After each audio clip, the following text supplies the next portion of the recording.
manifestándole lo que de alguna manera ya han tenido ustedes por conocimiento, es en cuanto a las preguntas respecto al trabajo. Sin embargo, quiero comentarles, por alguna cuestión que estábamos platicando con el doctor, solamente y sí, se les va a resolver una única duda. Yo creo que es una única duda que es de manera general, que están escribiendo y la verdad es que no hay necesidad más que de lo que ya tienen ustedes expuesto por instrucciones en el trabajo. No, muy buenas tardes, doctor. Bienvenido. No es necesario, escúchenlo bien, no es necesario que hagan la introducción, que le pongan su bibliografía, no, en esta ocasión no. Se les está tratando de apoyar, patojos. Si solamente ustedes tienen ahí el contenido ya plasmado, eso es lo que hay que hacer. No se compliquen, no sean un vasito de agua, ¿sí? Entonces, lo que sí es obligatorio, obviamente, como todo trabajo, es que ustedes lo presenten en una carátula. Eso sí, bueno, con todos los datos que anteriormente, óigalo bien, anteriormente, se les estaba solicitando, sus apellidos, sus nombres, y la fecha de entrega. Por cada hoja, obviamente, van a colocar ustedes la misma situación, ¿sí? Por eso es que hay condiciones especiales o muy específicas que tienen que seguir el mismo patrón anterior, pero en esta ocasión, pues, no se les está exigiendo la introducción, las conclusiones, etcétera, no. Un trabajo más sencillo, más práctico y más liviano, ¿sí? Para que todos tengan la posibilidad de entregarlo en el horario ya que acordado el doctor. De contra eso, sí no podemos decir, miren, será que mañana o más tarde, no. Si esa hora ya se determinó, es la hora a la que ustedes van a entregar. Estamos, ¿vieron? Entonces, eh, adórnenlo como quieran. Pongan ustedes lo que ustedes quieran, ¿sí? Adórnenle, pónganle sus cositas ahí. Háganlo de una manera que se note que tienen el deseo de entregar una buena tarea. Es lo único que les puedo decir. Sí. Utilicen los colores que quieran o como ustedes tengan su creatividad para todos. Estamos. Entonces el trabajo no tiene una gran exigencia. Para nada, está bastante práctico y muy sencillo. Justamente se invierte un par de horitas de su tiempo, pues puede salir incluso en unas 2 horas y media. ¿Verdad? Ya una vez vista la película, unas 2 horas o una hora y media el trabajo, no es mucho, ¿sí? Entonces, eso es para los 84, 82 pelones que estamos hasta ahora, recuérdense que aquí los que van a pasar son los que están aquí presentes muchas veces, ¿verdad? Y de alguna manera estamos viendo de qué manera, pues, se les puede apoyar de manera general. Entonces, una vez teniendo um, las dos tareas adjunto, pues se les estará subiendo sus notas, pero en la cartelera virtual. ¿Ah? Ustedes ya tienen la nota que les corresponde, ustedes sabrán la nota que van a tener en su trabajo, adicional los puntos que efectivamente van a tener y van a poder apercibir en su nota. ¿Oyeron?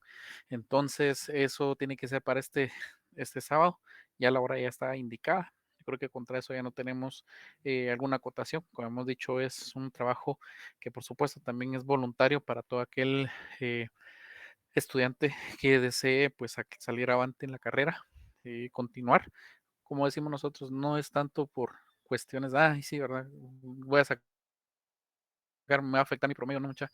Se trata que aprendan del curso, eso es todo, ¿verdad? Entonces, como les decía yo, para los que han iniciado con nosotros, el- una nota al final no los hace un buen profesional, mucha. No los va a hacer así, por lo contrario. Solo eso les puedo decir y les puedo indicar. Yo vengo a la jornada matutina, y se los digo con mucha certeza. Una nota no hace un estudiante ni un profesional, ¿sí? La calidad de persona que ustedes sean, eso los puede determinar. Lo demás no, indistintamente, aun así fueran o no profesionales, pues son cuestiones, ¿verdad? Su calidad como seres humanos es lo que los va a determinar. Bueno, entonces, bueno, ya saben ustedes, no hay necesidad de introducción, no tienen que hacer sus conclusiones, tienen que tener su carátula o sí, tienen que poner en cada hojita nuevamente la información que siempre se les ha solicitado, sus apellidos, sus nombres, su número de carnet. Esto por la razón de que de repente hay algunos alumnos que aún no siguen instrucciones, pero sí siguen eso. Imagínense, todavía les echa la mano con eso el doctor. Entonces, eso es todo. No se hagan bolas, no se compliquen la vida. Haga un trabajo que es bastante sencillo y bonito. Yo creo que no hay más. más que ahondar en eso, ¿oyeron? Entonces, siendo esa la información y pues prontamente también les comento, en teoría la próxima semana o en estos días se va a estar trasladando la información respecto a los calendarios de las evaluaciones. Ténganlo muy presente, ya prontamente va a estar subiéndose esa información. Entonces, bueno, esa es la información que les tengo a esta hora de la tarde, porque creo que es lo más puntual. Les deseo una excelente tarde, doctor. Muy buenas tardes. Les cedo el uso de la palabra y ya les he comentado esos pequeños pormenores que estábamos platicando hasta hace un par de minutitos. Entonces, permiso, compañeros, doctor, les cedo el uso de la palabra.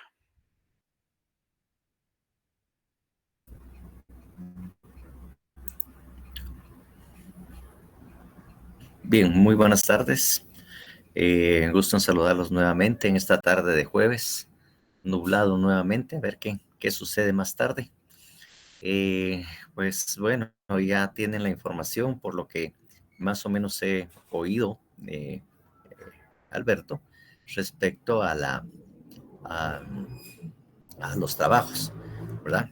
Uno que es el que van a presentar para mejorar su segundo parcial, que es la película, y el otro pues serán los que se entregarán después del examen final, ¿verdad? Siempre para ir jalando puntitos ahí para que puedan ustedes por lo menos ganar la clase o si no, mejorar la nota que tienen, obviamente, actualmente tienen.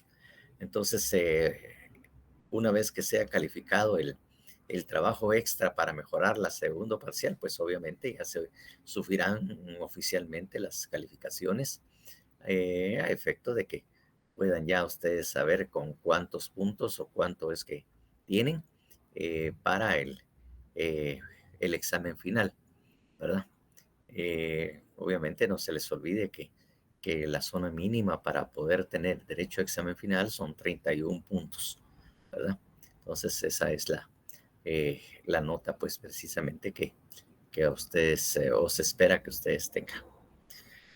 Bueno, entonces si ya está toda la información eh, del trabajo, por lo menos este que viene, y pues bueno, continuaremos después platicando, aunque ya también se les dio el tema de los dos trabajitos que tienen que entregar eh, para una semana después o unos días después del examen final, ¿verdad? Entonces ahí se les estará dando, para que después no anden reclamando de que, ala, no, que, bueno, haciendo todo lo que ustedes hacen normalmente. Eh, entonces, si no hay más información, entonces vamos a proceder a continuar con la clase de la tarde de hoy, donde vamos a terminar, como les digo yo, lo relativo a ese famoso artículo 82. Solo voy a levantar un momentito para encender la luz porque está un poco oscuro.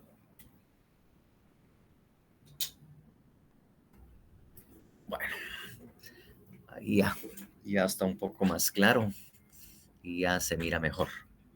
Bien, entonces, como siempre, pues vamos a referirnos al 82 y solo para que me recuerden en dónde fue que nos quedamos en el artículo 82.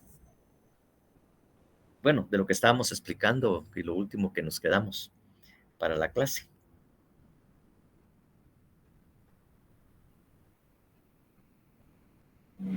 Licenciado, estábamos en el numeral 6 y nos está explicando acerca de la calidad de garante y sí, del artículo 264. Sí, estábamos sabiendo lo de las medidas sustitutivas y estábamos viendo, porque obviamente también de alguna manera eh, estábamos también viendo el numeral 5 del 82 que se refiere a la aplicación de la medida de coerción, ¿verdad? Entonces, eso es lo que de alguna manera eh, estábamos viendo. Eh, y obviamente que en todas esas posibilidades. en cuanto al, al arresto domiciliario, ¿no? Y que obviamente, pues la persona pues tenía que garantizar o se tenía que garantizar de eh, que efectivamente la persona eh, va a comparecer, asegurarnos de que va a, a comparecer. ¿M? Entonces sí, que no va a faltar a ninguna de las audiencias que a la que se ha citado. Porque obviamente si hay incumplimiento de estas medidas de seguridad, esta medida de coerción o esta medida sustitutiva, lo que se hace inmediatamente es eh, suspender obviamente la medida y se ordena la prisión. Entonces es obvio que ahí pues obviamente va a ser un problema. Esto está regulado, lo que les estoy diciendo sobre la rebeldía y que tiene que comparecer, pues está regulado y lo vamos a leer oportunamente en el 270. Pero obviamente estábamos hablando respecto a que puede alguien constituirse como garante. Es decir, hay una persona que puede constituirse como garante de que él se compromete a alguna manera a que hacer a que la persona va a presentarse. ¿M? Y que esto está regulado obviamente en el 264 en el, en el numeral 2. ¿M? Que obviamente el artículo, si lo leemos y si no hay explicación, pues a veces no se comprende realmente lo que se está diciendo ahí. Ahí en el numeral 2 indica que la obligación de someterse al cuidado o vigilancia de una persona o de una institución determinada, quien informará periódicamente al tribunal. Entonces, esa persona que actuará como calidad de garante, pues es la encargada y la que se compromete, porque él es garante, que obviamente tiene que garantizar que él se va a presentar por la confianza que se tiene, porque él está asegurando de que se va a presentar y él va a cumplir. Y él es el que informará periódicamente, o sea, el juez le fijará que cada cuánto tiene que presentar el informe, puede ser semanal, que cada 15 días o puede ser mensualmente, donde él informe cómo ha estado la actividad y si se ha cumplido con todos los requisitos y condiciones que se le han impuesto, o sea, las medidas de restricción también que pudiera darse, ¿verdad? O que se le pudiera indicar en cuanto a la no, a, a evitar concurrir, por ejemplo, como dice el numeral 5, ¿verdad? La prohibición de concurrir a determinadas reuniones o de visitar ciertos lugares. Y 6, la prohibición de comunicarse con personas determinadas siempre que no se afecte el derecho de defensa. Entonces, eso es lo que tiene que garantizar. Habíamos indicado, obviamente, que era precisamente la obligación que él tenía y que él va a ser el garante, él va a garantizar el cumplimiento de sus obligaciones. Entonces, obviamente, pues como les digo, la persona que tenga este beneficio tiene que cumplir con todos esos requisitos. Para esto, pues obviamente, miremos el artículo 270 del Código Procesal Penal, claro. La sección segunda que indica es rebeldía. Artículo 270. ¿Leo todo, licenciado, o desde el segundo párrafo?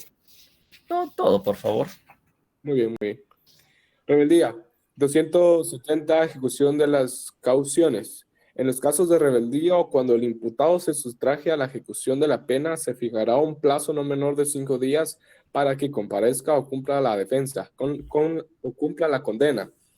De ello, se notificará al imputado y al fiador advirtiéndoles que si aquel no comparece, no cumple la condena impuesta o no justifica estar impedido por fuerza mayor, la caución se ejecutará en término del plazo.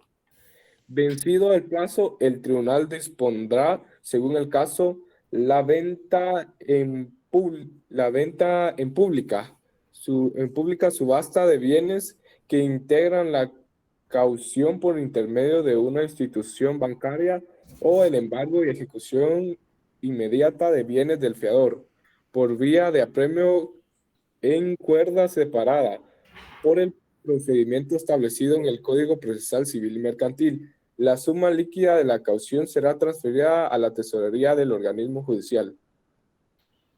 El siguiente también, por favor. Muy bien. 271. Cancelación. La caución será cancelada y devueltos los bienes afectados por la garantía siempre que no hubiera sido ejecutados cuando 1. El imputado fuera reducido nuevamente a prisión preventiva. 2. Se revoque la decisión de constituir cauciones sean o no reemplazadas por otra medida. 3. Por sentencia firme se absuelva al acusado, se sobresea el proceso. 4. Se comience la ejecución de la pena privativa de la libertad o ella no se deba ejecutar. Y 5. Se verifique el pago íntegro de la multa. Bueno, entonces ya vieron que hay una cancelación por si la persona cae en rebeldía, en el que se le cancelan todas las medidas sustitutivas, la fianza o la caución económica se ejecuta de conformidad con las reglas del Código Procesal Civil y obviamente, como ahí dice, pasan en poder de la tesorería del organismo judicial. Lo contrario sucede si la persona ha cumplido y efectivamente sale de la cárcel o es absuelto, entonces una vez que ya se ha dictado la sentencia y esta quede firme, pues lo que se pide es que se devuelva. Se pide la devolución de la caución. Obviamente tienen que dejar, el juez de sentencia tiene que mandar una certificación haciendo constar de que la persona fue absuelta, que no fue condenada, pues se le declaró inocente y entonces manda una constancia a la tesorería del organismo judicial, le da también una constancia a uno como abogado y comparece, ¿verdad? Comparece en unos días a requerir la devolución de la fianza o caución económica que se ha impuesto. Y si son bienes, pues obviamente la cancelación de las garantías y obviamente los bienes, pues obviamente ya no quedan embargados, no quedan anotados, ni obviamente ya se termina todo. Pero si no, obviamente las consecuencias ahí establecidas son bastante duras porque lo que tenemos nuevamente que garantizar y que asegurar es que la persona va a comparecer, no va a faltar a ninguna audiencia, siempre va a estar presente, siempre y cuando haya sido debidamente y legalmente notificado de las audiencias o a dónde tiene que comparecer, entonces él deberá estar presente. Claro, ahí mismo dice que, eh, que si la persona no cumple la condena o no justifica estar impedido por fuerza mayor, la caución se ejecutará al término del plazo. Es decir, puede ser que él falte, puede ser que se haya enfermado, puede ser que haya alguna cuestión que a él le impida poder comparecer. Por ejemplo, y vamos a poner un caso así como el que estaban sucediendo, pues que la persona se vea impedido de poder comparecer porque habían bloqueos en su residencia o en el lugar fijado para estar. Y entonces, obviamente, hay que justificar, demostrar que le era imposible trasladarse al tribunal para comparecer el día y hora que fue citado, toda vez que los bloqueos oficialmente establecidos y que están en las noticias y todo, pues le era difícilmente trasladarse o presentarse al tribunal. Entonces, ahí es donde podríamos tener una justificación. Entonces, el juez señalará nueva audiencia y así se dará. O que de repente también pueda suceder de que haya una manifestación enfrente del organismo judicial, como también se han practicado, ¿no? O enfrente del Ministerio Público o donde a él no le permita ingresar. Entonces, eso hay que, aunque como les digo, si es en el organismo judicial o donde están los tribunales, pues eso obviamente ese es obviamente es algo obvio, pues, ¿verdad? Es obvio que no puede entrar, porque también el juzgado va a saber de que está la gente allá afuera gritando y que las personas van a poder acudir a la audiencia. Entonces, normalmente todos los juzgados de todas las ramas del derecho, pues suspende las audiencias que se tengan programadas y obviamente señala una nueva, ¿verdad? Porque eso es obvio, eso es algo que definitivamente no se puede evitar, ¿verdad? No se puede evitar, por lo tanto, pues tendrá que darse como hecho el hecho de que efectivamente no se pueda comparecer. Si no se puede justificar, entonces sí viene y se realiza lo que establecen de acuerdo a cada caso, lo que establece el artículo 270 y 271 que recién nos hizo favor de leer Andrés, que nos hizo el favor de leerlo. Entonces, eso es lo que debe de estar muy claro en el tema, ¿verdad? Entonces, no sé si hay alguna duda al respecto por el momento.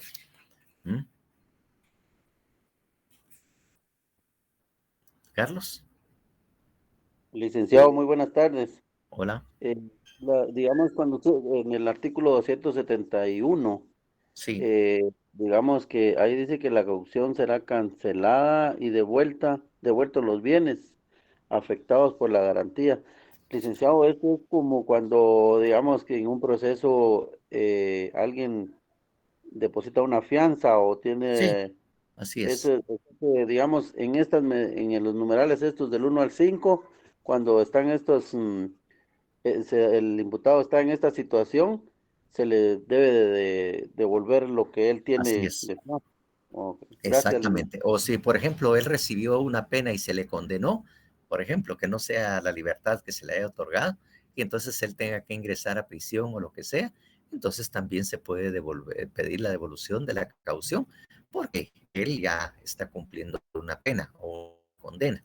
Por lo tanto, ahí también se la pueden o se la deben devolver a uno, ya sea porque sea condenado o porque el caso sea sobreseído o la persona haya sido declarado inocente. Entonces ahí procede obviamente la devolución de la caución económica y también se cancelan todas esas garantías que en bienes o cualquier otras hipotecas él haya cedido para asegurar su presencia, ¿verdad?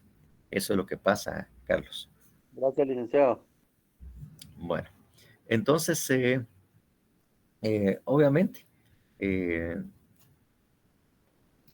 eso es lo que sucede cuando se señala este tipo de cosas, ¿verdad?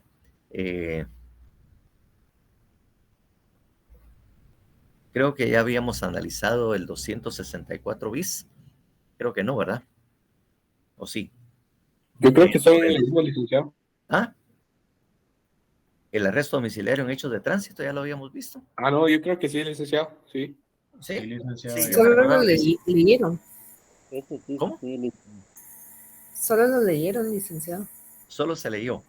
Sí, Bueno, entonces, bueno, una explicación, pero obviamente el 264 bis,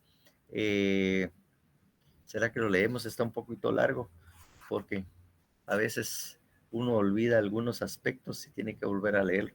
Leámoslo nuevamente para que volvamos a ponernos en sintonía. Por favor, el 264 bis, arresto domiciliario en hechos de tránsito. lo leo. Artículo 264 bis, arresto domiciliario en hechos de tránsito. Sí, Adicionado por el artículo 19 del decreto número 32-96 del Congreso de la República. Cuando se trate de hechos por accidente de tránsito, los causantes de ellos deberán quedarse en libertad inmediata bajo arresto domiciliario. Esta medida podrá constituirse mediante acta levantada por un notario, juez de paz o por el propio jefe de policía que tenga conocimiento del asunto. Estos funcionarios serán responsables si demoran innecesariamente el otorgamiento de la medida. El interesado podrá requerir la presencia de un fiscal del Ministerio Público a efecto de agilizar el otorgamiento de dicha medida. En el acta deberán hacerse constar los datos de identificación personal, tanto del beneficiado como de un fiador, quienes deberán identificarse con su cédula de vecindad o su licencia de conducir vehículos automotores, debiéndose registrar la dirección de la residencia de ambos. El juez de primera instancia competente, al recibir los antecedentes, examinará y determinará la duración de la medida, pudiendo ordenar la sustitución de la misma por cualesquiera que las contempladas en el artículo anterior. No gozará del beneficio la persona que en el momento del hecho se encontrare en alguna de las situaciones siguientes. 1. En estado de ebriedad o bajo efecto de drogas o estupefacientes. 2. Sin licencia vigente de conducción. 3. No haber prestado ayuda a la víctima, no obstante de haber estado en la posibilidad de hacerlo. 4. Haberse puesto en fuga o ocultado para evitar su procesamiento. En los casos en los cuales el responsable haya sido el piloto de un transporte colectivo de pasajeros, escolares o de carga en general, cualquier transporte comercial, podrá otorgársele este beneficio, siempre que se garantice suficientemente ante el juzgado de primera instancia respectivo el pago de las responsabilidades civiles. La garantía podrá constituirse mediante primera hipoteca, fianza prestada por entidad autorizada para operar en el país o mediante el depósito de una cantidad de dinero en la tesorería del organismo judicial y que el juez fijará en cada caso. Bueno, eso es. Ahora, el acta de detención domiciliar en caso de accidente de tránsito, que como dice ahí, puede ser levantada por un notario o por la policía, o también el juez obviamente la puede obviamente levantar. A veces, como le digo, cuando sucede un accidente de tránsito y se van a la comisaría, pues ahí es donde momentos después, ¿verdad?, de cómo se había cometido el hecho de tránsito, pues ahí en la comisaría es que se hace el acta. Comparece el notario, hace lo llena todo y cumple los requisitos. Obviamente que tenga que tener también un fiador que va a garantizar que la persona va a cumplir con todas sus obligaciones, ¿verdad? Porque ahí mismo se lo está diciendo, ¿no? Que tiene que haber un fiador. Y obviamente, pues eso, ya en la comisaría, una vez levantada esa acta con todas las formalidades legales por un notario, pues obviamente ya se puede ir a casa. Y obviamente le dirán que, como ahí también señaló dónde puede ser y dónde va a estar él o su domicilio está indicado ahí. Entonces, cuando llegue al juzgado de paz, lo citarán, obviamente le mandarán una citación para que comparezca a la audiencia correspondiente. Como es un delito, como le digo, no grave, sino que normalmente ya se le tienen como hechos culposos, ¿no? Salvo que se probara que no fue culposo, ¿va?, que iban peleando, por ejemplo, como se mira en algunos, cuando hay colas y toda la cuestión, que empiezan a pelear porque la persona se le quiere meter, o el motorista y toda la cuestión, y terminan peleando y el otro le echa el carro encima, ¿verdad?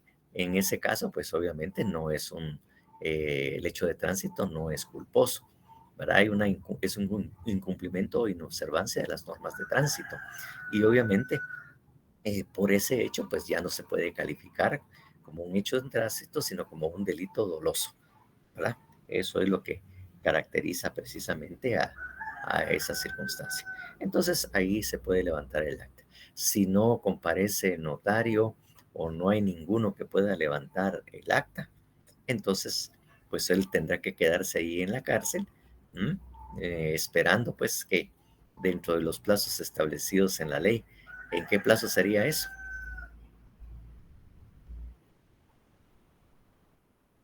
6 horas máximo, licenciado. ¿Ah? O sea, si la persona se queda detenida y no llega el notario, no llega ninguno a levantar el acta, ¿en qué momento tiene que comparecer ante el juez? 24 horas, ¿no? Ya se les estaba olvidando, ¿verdad? Exactamente. Entonces, obviamente, porque la policía tiene que poner a disposición del juez competente, pone al juez competente la persona que ha sido detenida y obviamente el juez tendrá que señalar una audiencia dentro de las 24 horas, como una audiencia de primera declaración más o menos. Y en ese momento, pues cuando ya se comparece el juez y se dan las formalidades y todo, el juez ordena precisamente la detención domiciliar, ¿verdad? Ahí el juez lo levanta. Y en cambio, si lo hace el notario o comparece el notario, pues obviamente, pues ahí sale inmediatamente de la cárcel, ¿verdad? Inmediatamente sale de la cárcel y se va a su casa. Y obviamente, pues ahí llegarán los arreglos. Usualmente los accidentes de tránsito, pues hay, normalmente, pues si hay un arreglo o un acuerdo entre las partes, es una forma de resolverlo, ¿va? Si el otro se compromete a reparar los daños provocados por su acción, entonces, pues obviamente, pues esto. Y si hubo lesiones, pues también el compromiso que va a pagar las atenciones médicas o lo que sea necesario, ¿verdad? Efectivamente, él se va a hacer cargo de este. Y obviamente, si la persona dejó de trabajar, por ejemplo, eh, por unos 15 días, 20 días, pues también resulta que tiene que comprometerse a pagar los salarios o pagar los ingresos no obtenidos por motivo del accidente. Por ejemplo, si por haber estado en el hospital él no pudo ganar y su sueldo es una cierta cantidad, porque recuérdense que el IX se hace cargo y por la suspensión el IX es el que absorbe el pago, pero el IX, alguien recordará cuál es el porcentaje que paga del salario en caso de accidente o enfermedad y que haya una El suspensión. 30%, ¿no? Exactamente, un 30% o una tercera parte del salario, un 30%, y entonces obviamente va a ganar menos. Entonces también se puede pelear, así cuando ustedes sean abogados, que él garantice y se comprometa al pago de los sueldos, no los ingresos lícitamente no obtenidos con ocasión del accidente. Si él únicamente, él gana, recibe 1,000 y por el accidente solo está recibiendo unos 300 quetzales, entonces él también puede asumir o debe de asumir la obligación de completar el salario. Para esas son las cosas que suceden en los accidentes de tránsito y como les digo, eso es lo que se da. Amanda, por favor. Buenas tardes, le voy a contar algo breve que pasó en mi familia. Pues un familiar atropelló a un motorista y pues ella no tenía seguro. Se la querían llevar a ella y al carro por el accidente, ¿verdad? Pero se llegó a un acuerdo con el motorista de una empresa de comida y él dijo que necesitaba, el abogado de él dijo que necesitaba dinero porque iba a estar cabal lo que usted dice, sin poder trabajar cierto tiempo. Se le emitió un cheque, en ese entonces pues fue cheque, menos mal.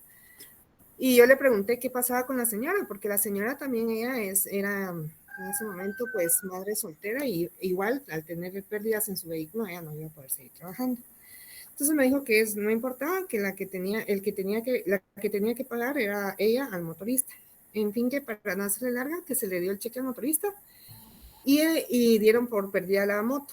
Cuando nos volvieron a citar, nos dijeron que todavía tenía un saldo que pagar ella, pero resulta que el cheque que se le dio al motorista nunca lo reportaron. Entonces ahí se logró que le quitaran, digamos, este pago extra que estaba pidiendo esta empresa a ella. Así entonces, pues, mi pregunta es, ¿por qué también, digamos, el que provocó el accidente no tendría también que, o quién le podría reconocer algo? Pues porque ella al final se quedó sin trabajar como 2 meses por su carro, ¿verdad? Digo, pero ahí es la culpa del sí, que tuvo la culpa, no tiene por qué recibir una compensación. ayuda. Exacto. Sí, es decir, pero digamos, si la persona fue responsable del hecho, si ella fue o esa persona fue la que atropelló, si esa fue lo que provocó daños y todo lo demás, y puede ser de que ella misma también haya resultado lesionada, pero realmente ella fue la provocadora, la que la autora, pues, de ese hecho. Porque digo yo, si entre los dos se ayudaran, mejor que cada quien arregle Sí. su vehículo. Es decir, porque a veces llegan a esas negociaciones, ¿verdad?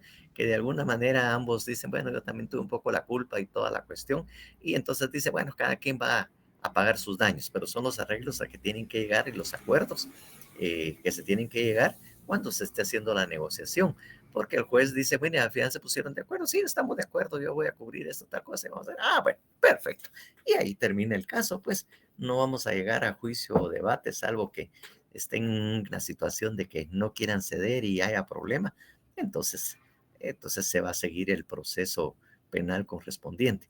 Pero en esos casos de accidente, a que se les insta y a lo que se les trata de invitarlos y hacerlos, es que lleguen a un arreglo, que platiquen, se pongan de acuerdo, que lleguen a una conciliación, ¿verdad? Para evitar mayor problema y estar yendo a tribunales. Entonces, eso es lo que se trata en este caso. Pero sí, efectivamente, si la persona responsable no puede esperar que el motorista también reconozca los daños que le han sido provocados a su vehículo, ¿verdad? O sea, no puede haber eso porque la responsable fue ella, esa persona. Pues cuando digo ella es persona, no es Tal esa vez a lo que persona. me refiero es que se pidió más de lo que se había acordado cuando el licenciado del motorista pidió este pago adicional que no estaba como estipulado en la negociación inicial, por decirlo así. Entonces, ni siquiera la habían reportado a la empresa porque cuando llamaron a la persona y fuimos, ellos no sabían que se le había dado un cheque a él como pago como resarcimiento por el Sí, tiempo. exactamente por los daños, porque cuando hay personas que están manejando un vehículo de una empresa, pues obviamente al que hay que pagarle o la reparación es al dueño del vehículo, no al piloto. Y si al piloto se le dio el cheque para la reparación y después la empresa está requiriendo, así como hicieron, demostraron que ya le habían entregado un cheque para el pago de los daños que él debió haber entregado a la empresa para cubrir esos daños. Entonces ahí también, pues, obviamente se pone muy clara esa situación y obviamente en el convenio se tiene que dejar por escrito para hacer constar de que se dio tal cantidad, el cheque, la cantidad y el momento en que eso se entregó, porque no es el primer caso en que eso suceda, que el piloto quiera aprovecharse. O también hay otra forma de aprovechamiento, que después resultan exigiendo más de lo que la reparación pudo haber costado. ¿Mm? Incluso a veces han alegado también, mire, es que es destrucción y ya se perdió la moto, tengo que comprar una nueva, tengo que comprar otra. También se miran casos así en donde la gente que ha sido afectada también quiere aprovechar. Macizos. Exacto. Macizos es así tibiamente. ¿Cómo le diríamos en pocas palabras? HDP. Entonces, efectivamente sucede eso también en los accidentes de tránsito, pero obviamente uno tiene que estar muy, muy, muy claro en lo que haya sucedido, ¿ah? Y a veces es bueno que también uno, bueno, usualmente se toma, pues, pero que también uno tome fotos de los daños del vehículo o los daños de la moto, para que después no vengan a reclamar de que, ala, es que hay destrucción total, ¿va? Definitivamente. Lenny.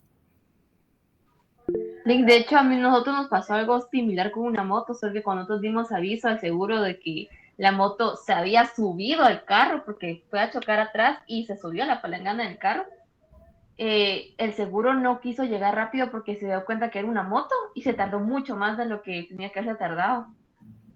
Sí, así es, así pasa a veces, exactamente. Entonces, pero obviamente uno tiene que estar atento a esas cosas y tratar, aunque sea uno que ha sido, pues tomar las fotos y toda la cuestión para que se mire qué fue más o menos lo que pasó, por si hubo tardanza o algún retardo en el seguro y no llegó en su momento, ¿verdad? Entonces, esas son las cosas o situaciones que se dan precisamente en los accidentes de tránsito, en el que mejor llegar a negociar. Hay un principio, pero también no tenemos que llegarlo a extremos, ¿no? Que dice, más vale un mal negocio que un buen juicio. Porque obviamente el juicio por la tardanza, por los servicios de lo que usted como abogado podría cobrar, va a salir caro, pues, para ambos, para ambos, porque obviamente el uno tiene que poner su abogado defensor, el otro abogado esto, y en fin, se vuelve un poco más complicado y más costoso y lleva más tiempo. Entonces, a veces, pero como le digo, no llevarlo a extremos de que la gente quiera aprovecharse, porque de aprovechados siempre hay, ¿verdad? Siempre quieren lograr más de lo que efectivamente se da. En un caso que, bueno, fue hace años, que efectivamente la persona quería que se le diera moto nueva. Y entonces dice, mire, o carro nuevo, que se le cambiara carro, ¿no?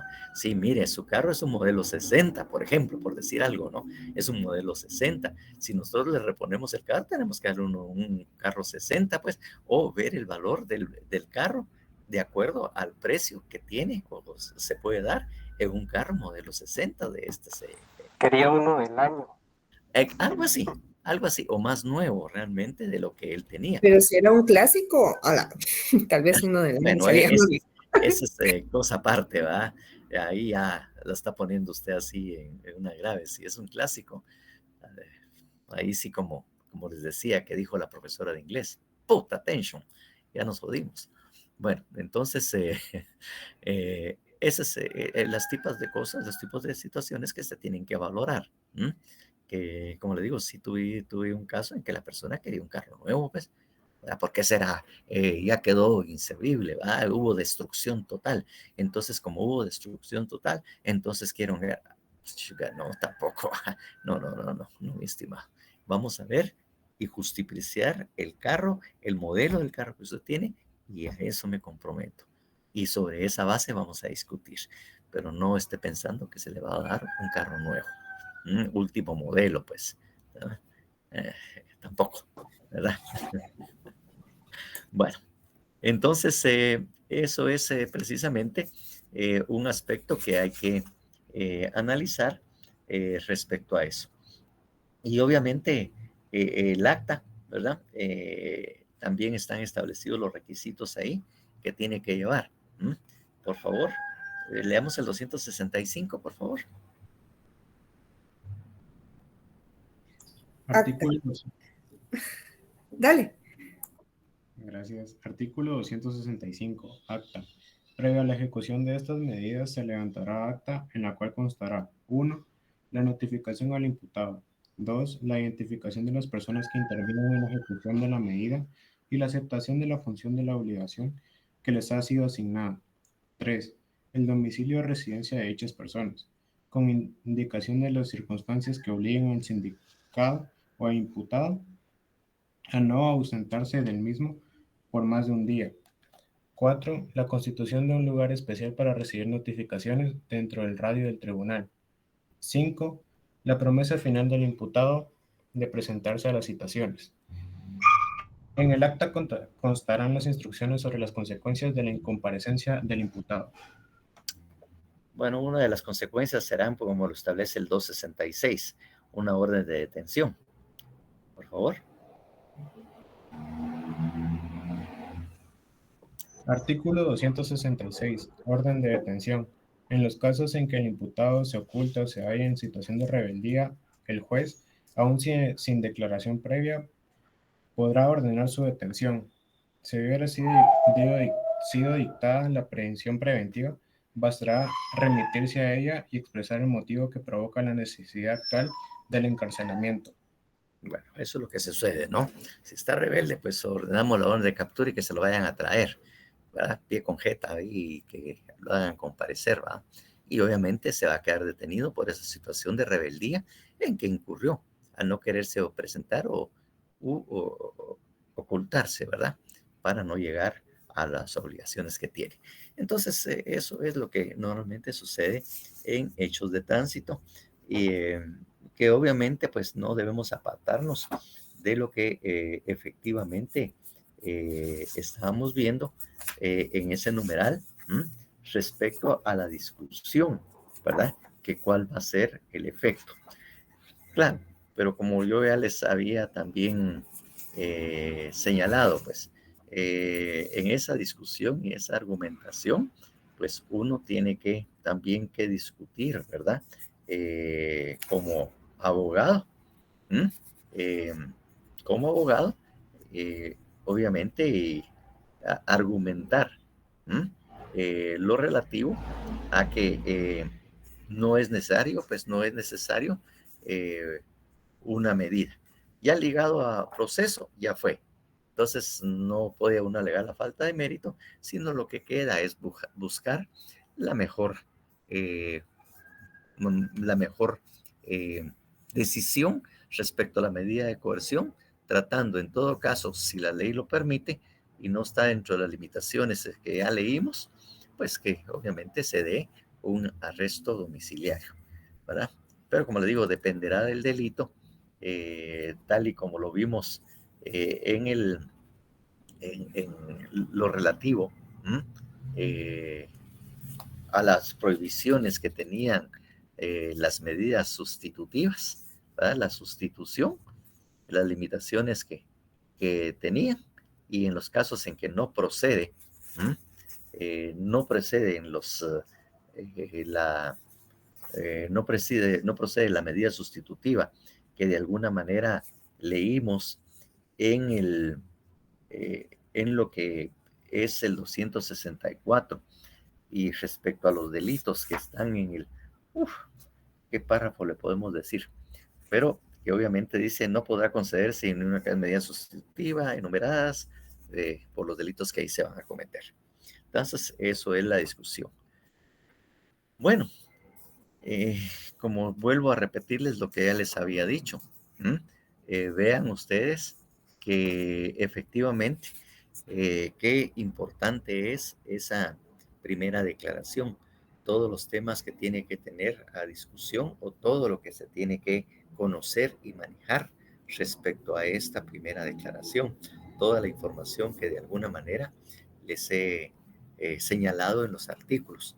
Por lo tanto, ustedes pues obviamente ya tienen que haberlo estudiado, tienen que conocerlo y saberlo para no ir a meter las patas a la hora de que los llamen para una primera declaración. Ya sabe a qué va, qué es la discusión, ya va preparado usted para empezar a plantear su defensa, a discutir incluso la calificación jurídica del hecho y todo lo que ahí se tiene que dar. Entonces, porque no es posible que ustedes se lleven y no sepan qué va a pasar y ni qué van a hacer ahí. Como les digo, uno no puede llegar a improvisar o llegar a hacer a ver qué se le ocurre hacer, sino que ustedes ya tienen preestablecida una defensa o una argumentación que pueda ayudar a la persona detenida. Claro, con la experiencia, pues obviamente, pues tendrán un poco más de facilidad, pero en los primeros casos tienen que estar muy preparados, leer bien, estudiar, ¿verdad?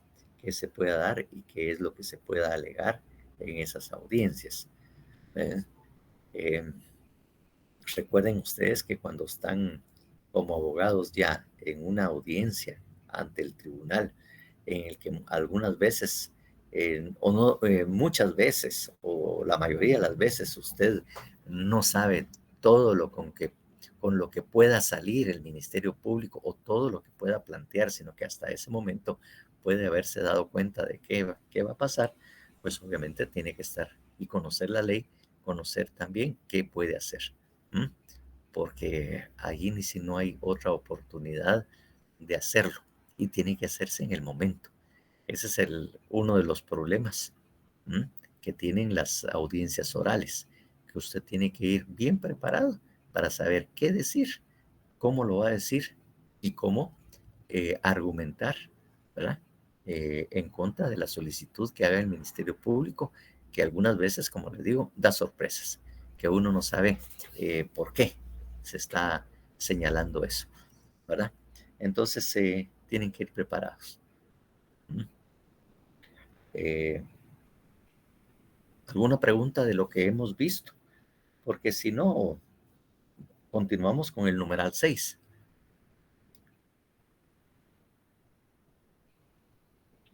Solo no es pregunta, solo comentario, licenciado, que de verdad que yo no me imaginé que de solo este numeral 5 se iba a desplegar muchas cosas como hasta Sí, ahorita, pero qué interesante. Muchas gracias, licenciado. sí, como le digo, tienen que ir bien preparados ustedes y bien buzos y todo lo que sea, pues, para poder ir preparados. Incluso si hay necesidad de pagar una fianza más o menos, ya hablarlo y toda la cuestión para que la persona también esté preparada con el dinero, si hay que necesidad de una caución económica, para ver qué se va a hacer con esa caución económica. Y obviamente si la caución económica, como ya bien se estableció, no podía exceder o no puede, tiene como medida o como parámetro las condiciones económicas, usted esté en capacidad para decirle, mire, una caución económica de ese precio no la tiene él. Mire, aquí tengo una constancia, una certificación de ingresos o del salario, y él obviamente no puede pagar eso, pues. Entonces yo quisiera que se pusiera una caución económica acorde a sus capacidades económicas, pues, tal y como lo establece. ¿En dónde está? Que ya se los había dicho. ¿En dónde está eso?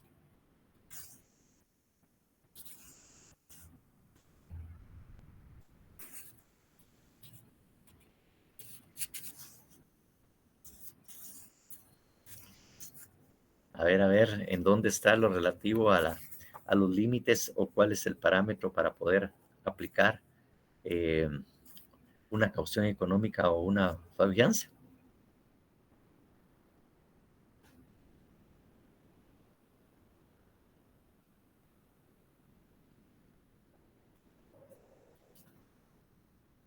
¿Verdad? Y después también cuando uno pregunta ese tipo de cosas, lo señala en el artículo, también, ¿verdad? Están ahí pataleando.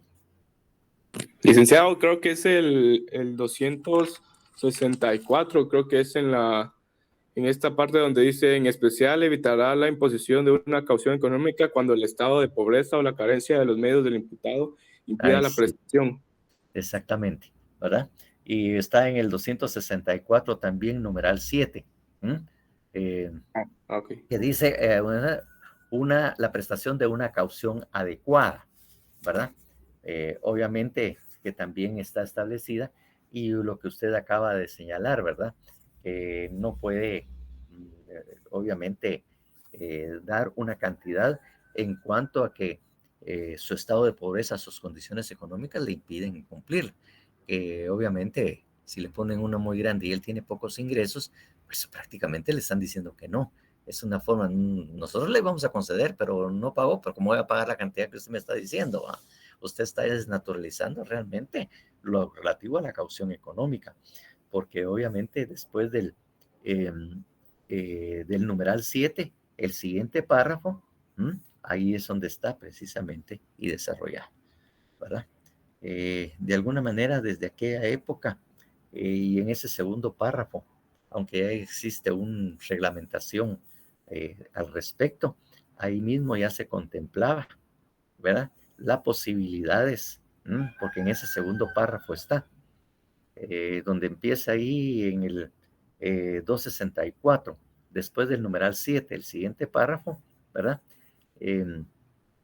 Donde dice el tribunal ordenará las medidas.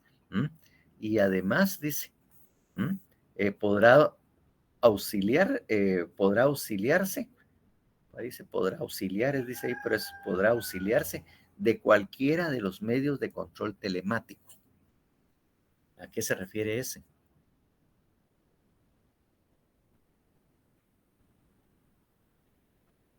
¿Qué significa eso?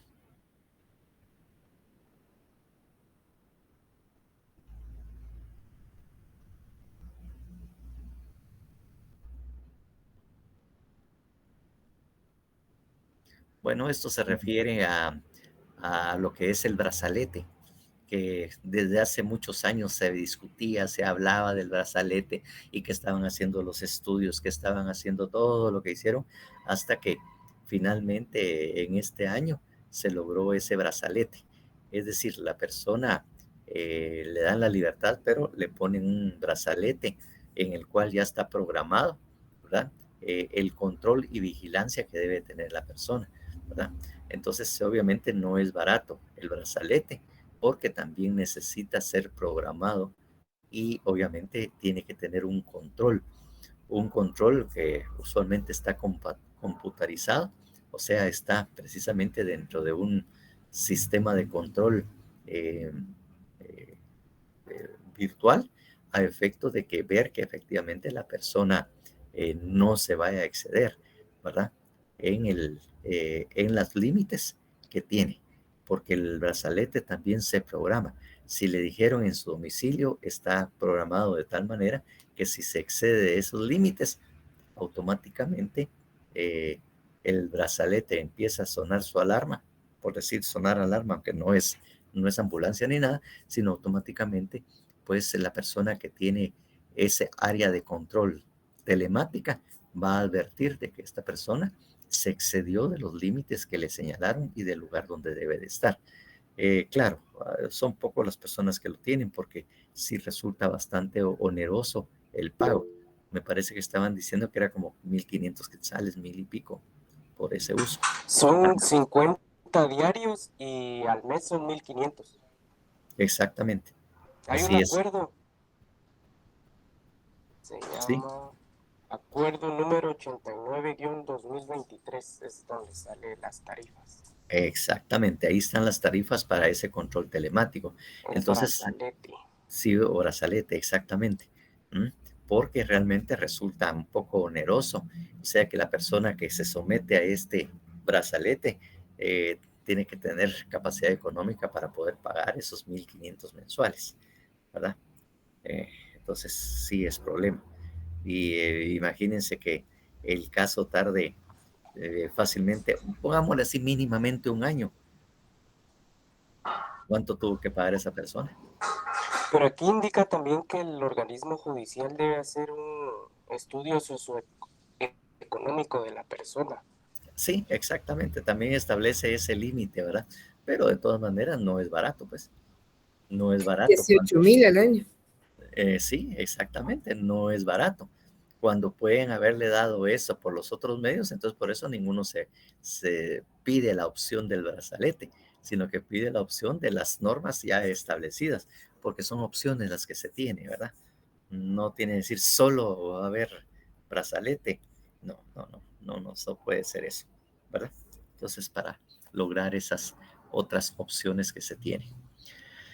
Bueno, entonces, pues una vez que ya se estableció y se cumplió con la discusión y la decisión inmediata que debe de darse sobre la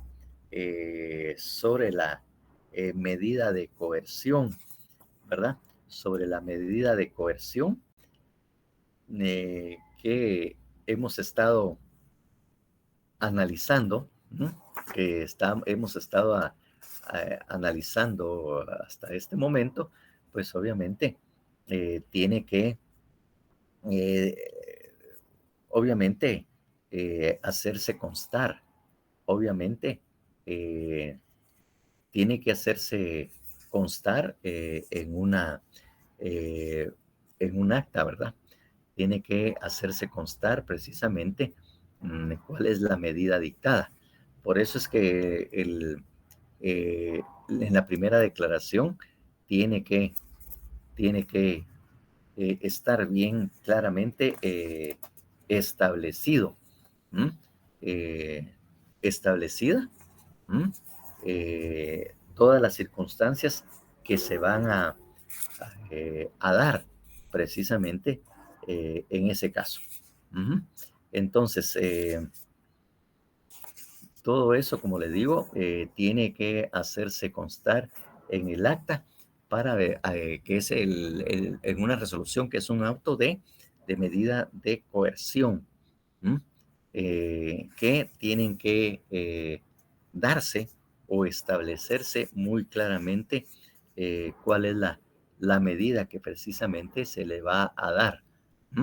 Porque obviamente ustedes saben que esa medida puede ser objeto de una revisión de esa medida dependiendo las circunstancias, ¿verdad? Se tiene que que establecer precisamente todas las circunstancias. Entonces, esa resolución inmediata, obviamente, tiene que aparecer muy claramente establecida,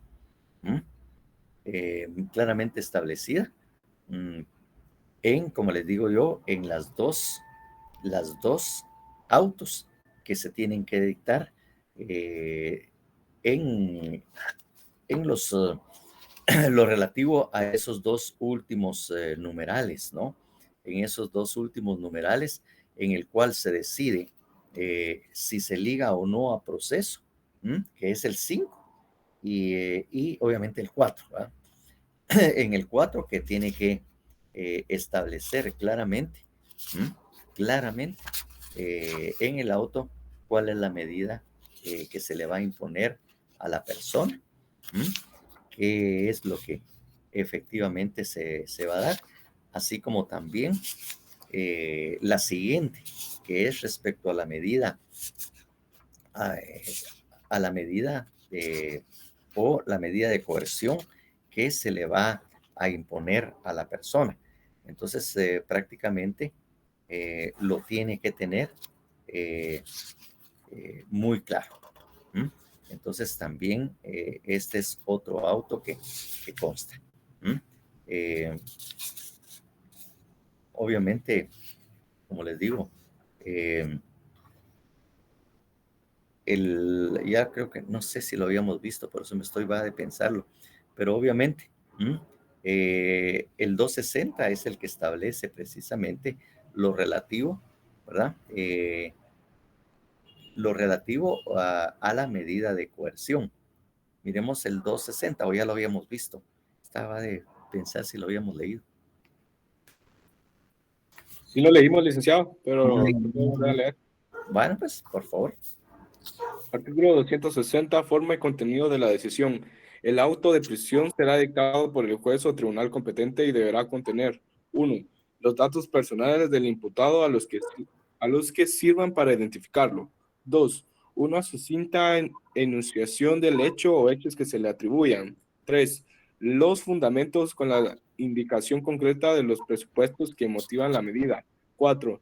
La cita de las disposiciones finales aplicables. Bueno, entonces ese es el contenido precisamente que tiene efectivamente, ¿verdad? Los requisitos que también tiene que llenar, eso lo relativo a la medida de coerción, ¿verdad? Esos son los requisitos. Entonces, una vez que haya pasado esa primera, esa parte, entonces lo siguiente son decisiones que debe de tenerse o que de alguna manera tiene que tener el juez, que es el fiscal y el defensor, o sea, el numeral 6, ¿verdad? Se pronunciará sobre el plazo razonable para la investigación. Ya habíamos platicado y habíamos señalado los artículos en que efectivamente la fase preparatoria o de investigación tiene un plazo máximo de 3 meses. Por eso es susceptible a discutirse ese plazo razonable. Ese plazo razonable, porque puede ser que digan 1 mes, 2 meses, 3 meses, o sea, será de acuerdo a eso. Y entonces dice, el juez deberá fijar para la presentación del acto conclusivo. Cuando estábamos viendo la fase preparatoria así general, habíamos dicho que la fase preparatoria o de instrucción o de investigación tenía 3 partes. ¿Cuáles eran esas 3 partes que habíamos dicho?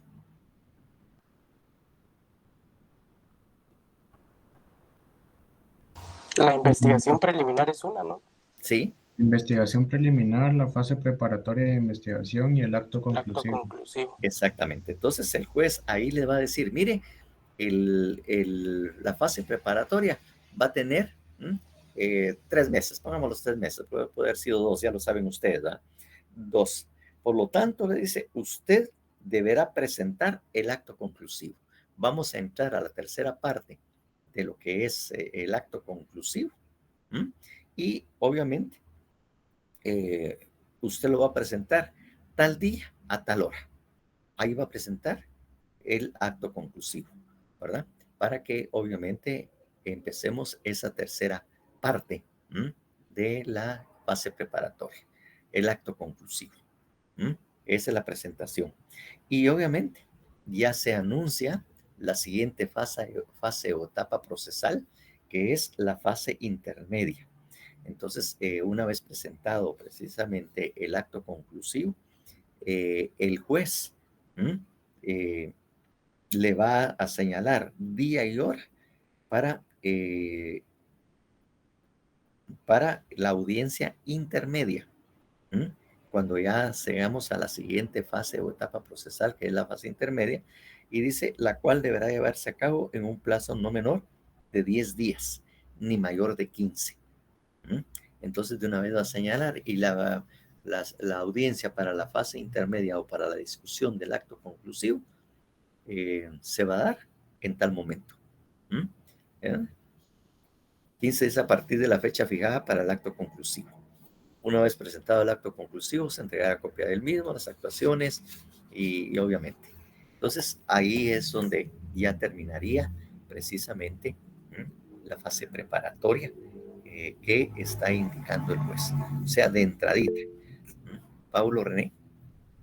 Licenciado, disculpe, entonces en el numeral 6 es donde concluye la fase preparatoria e inicia la intermedia, ¿verdad? No inicia, sino que le dice que usted tiene que presentar el acto conclusivo en tal fecha y la audiencia se va a tener en tal y tal fecha de fase intermedia.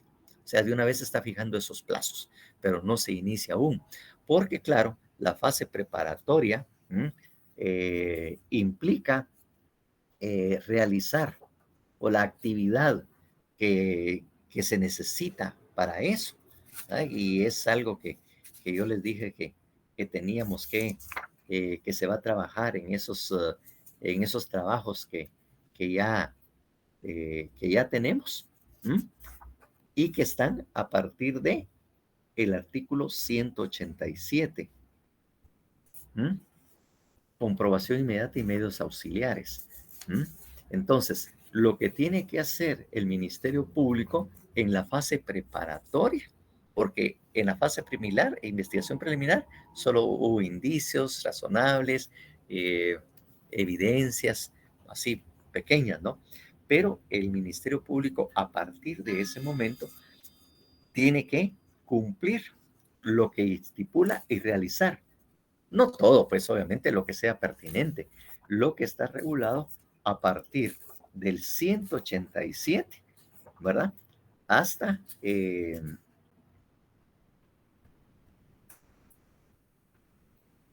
el 244.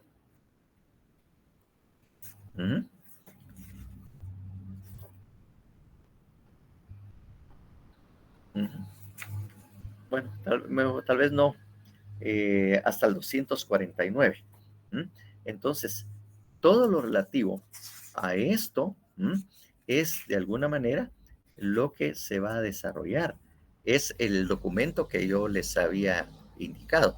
Algunas cosas las vamos a estudiar respecto a la prueba, pero la actividad que tiene que desarrollar el Ministerio Público básicamente está desde el 187 del Código Procesal Penal hasta prácticamente el 253. Consta ahí los careos. Son todos los medios de prueba que puede realizar, los requisitos y condiciones que debe de llenarse para cada uno de ellos. Como le digo, y ese es el trabajo, precisamente el análisis de todo esto. Pues no análisis, sino leer e ir anotando. Es como que ustedes van leyendo y haciendo anotaciones, solo que el formato que tienen que completar, pues ya se los di yo. Y allí están desarrollados algunos aspectos de cada medio de prueba. Pero claro, no está completo, le faltan. Y ese es el trabajo que usted tiene que decir, pero el esquema ya está planteado, pues, en ese trabajo que es que lo que quiero que ustedes completen, leyendo cada uno de estos. Por eso digo, eso no excluye que ciertas circunstancias o algunos aspectos que son muy importantes respecto a algunos medios de prueba, porque algunos, como les digo, tienen que cumplir formalidades legales. Algunos deben de ser autorizados por juez competente. Los delitos que de alguna manera se relacionan o tienen como límite el derecho a la intimidad. ¿Sabe cuál es el derecho a la intimidad? Es constitucional. Constitucionalmente está establecido el derecho a la intimidad. Todos los que se refieren al derecho a la intimidad, entonces tiene que tener autorización de juez, porque es el único que puede, obviamente, autorizar que se realicen actos que puedan estar contrariamente a lo que establece la Constitución, ¿verdad? Entonces, ¿cuáles son los derechos a la intimidad? ¿No lo vieron en derecho constitucional? Esos son los referentes a la privacidad. No le oigo. Disculpe. Son referentes a la privacidad, ¿no? Exactamente, a la privacidad, derecho a la intimidad, o de alguna manera son derechos que deben de tener, como se dice, autorización judicial para poderse practicar, porque son derechos fundamentales, como por ejemplo, ¿verdad? Está la inviolabilidad del domicilio. Por ejemplo, la inviolabilidad del domicilio. Entonces, Artículo 23. ¿eso ya lo encontró usted o usted ya se lo recordaba? No, inviolabilidad de la vivienda en el artículo 23. Exactamente, inviolabilidad de la vivienda, inviolabilidad de correspondencia y documentos, ¿verdad? Inviolabilidad que incluye también las comunicaciones, ¿verdad? Entonces, todos estos son los que constituyen el derecho a la intimidad, el derecho a la reserva que tienen estos derechos, ¿no? Entonces, por ejemplo, si se va a hacer un allanamiento o un registro del domicilio, debe de tener autorización judicial. Si se va a violentar o se va a ir a hacer un allanamiento y se va, obviamente, a recoger o secuestrar documentos, tiene que tener también autorización, que está obviamente en el artículo 24. Y obviamente hay algo que se les dio como alguna ventaja precisamente al sector empresarial, lo respectivo a lo que señalan los documentos y archivos sobre los pagos de los impuestos, ¿verdad? Que está en el artículo 24 y en el segundo párrafo. Constitucional, obviamente, en el que habla los libros, documentos y archivos que se relacionen con el pago de impuestos, tasa, arbitrios y contribuciones podrán ser revisados por la autoridad competente de conformidad con la ley. Es punible revelar el monto de los impuestos pagados, utilidades, pérdidas, costos y cualquier otro referente a las contabilidades revisadas a personas individuales o jurídicas, con excepción de los balances generales cuya publicación ordena la ley. ¿No? Los documentos o informaciones obtenidas con violación de este artículo no producen fe ni hacen prueba en juicio. Entonces, todos estos casos, pues se necesita una autorización judicial para practicar allanamiento, el registro y allanamiento, ¿verdad? Y obviamente para poder recoger o secuestrar documentos, revisar la correspondencia, revisar lo relativo a las llamadas telefónicas o interceptar esas llamadas telefónicas. Entonces, eso es lo que de alguna manera está contabulado, establecido como también derecho a la intimidad. Es un nombre que también se recibe.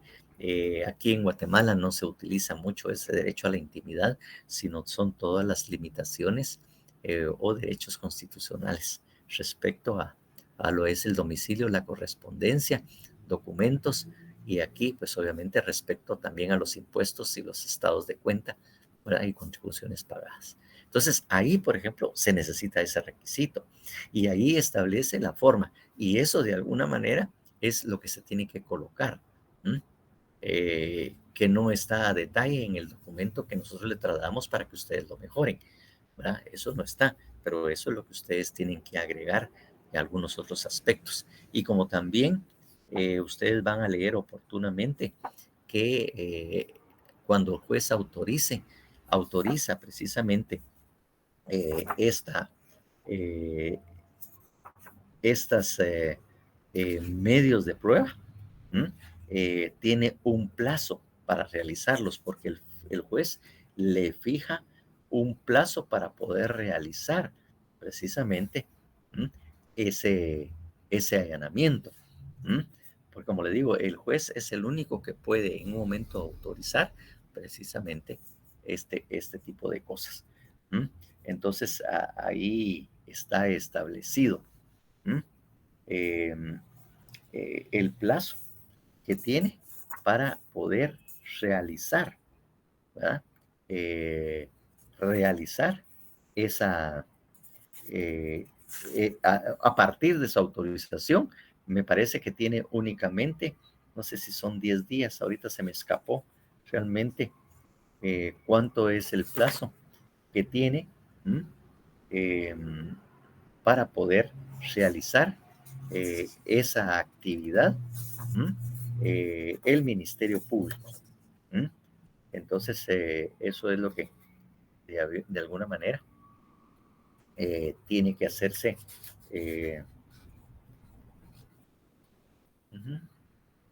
Así, está en el 191.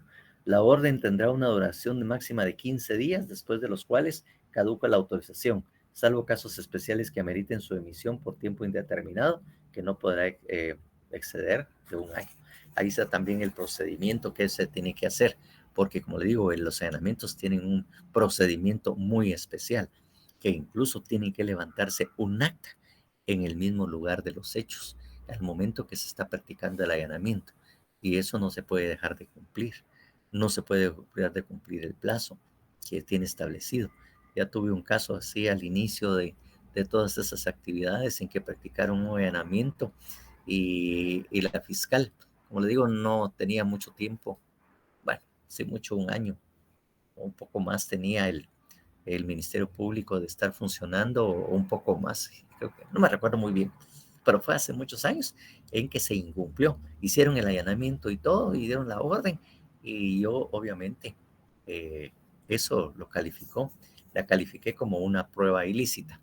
Hay una palabra muy especial que se utiliza, y se utiliza también en los Estados Unidos. Y ustedes en la película de The Fracture también lo señalaron. Señalaron precisamente, ahí está indicado esto.